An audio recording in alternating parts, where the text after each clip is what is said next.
Society में आपको law enforcement एक ऐसी चीज़ है जिसमें कुछ कड़वी कदम लेते हैं औरों की अच्छाई के लिए। तो एक माहौल में हम सब लोगों को इस चीज़ को मानना पड़ेगा कि कोई अगर कदम उठाया है, अब उस कदम के साथ साथ एक कड़वापन पैदा होता है। उसको अगर आप इशारा कर रहे हैं तो वो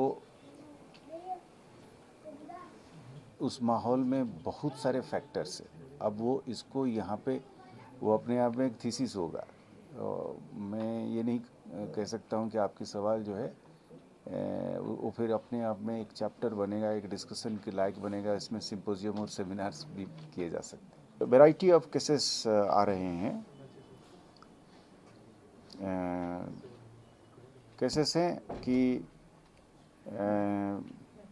इन्वेस्टिगेशन कई जगह में ठीक नहीं हुआ है या कोई इस तरीके का आपस में की झगड़ा से लेकर पुलिस डिपार्टमेंट ही इतनी बड़ी है, उसमें ही अपने परिवार के बीच में भी लोगों को दर्द है। इट्स ए 1,40,000 स्ट्रांग फोर्स, तो उसमें ही बड़े मसले हैं। वो एक्चुअली एक ये पब्लिक रिड्रेसल, ग्रीवेंस रिड्रेसल मेरे लिए अपना इंटरनल ग्रीवेंस रिड्रेसल भी पार्टली बन गया है या बन रहा है। और कुछ लोग इसको समझते हैं कि police is also a big employer, तो वो भी इसको कुछ हद तक ये भी लेके आते हैं। कहाँ कहाँ किस किस जगह पे ये रिक्वेस्ट उनकी जेन्युइन भी है।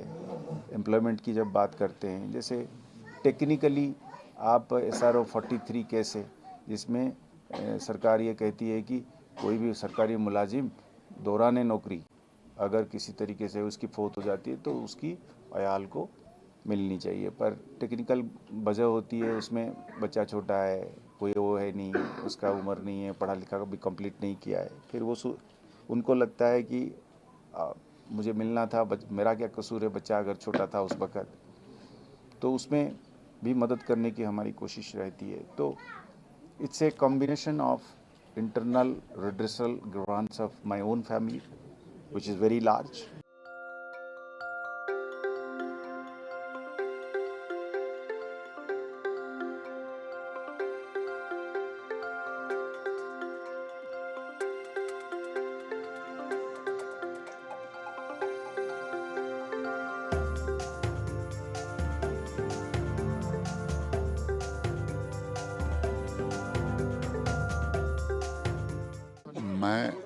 मैं ये कहता हूँ कि ये एक जो गैप बन रही थी एक आम आदमी और पुलिस के दरमियान, उसको बिल्कुल फिल किया जा रहा है। नज़दीकियाँ हो रही है, पुलिस और आवाम के दरमियान नज़दीकियाँ बढ़ रही है और मसले हल हो रहे हैं।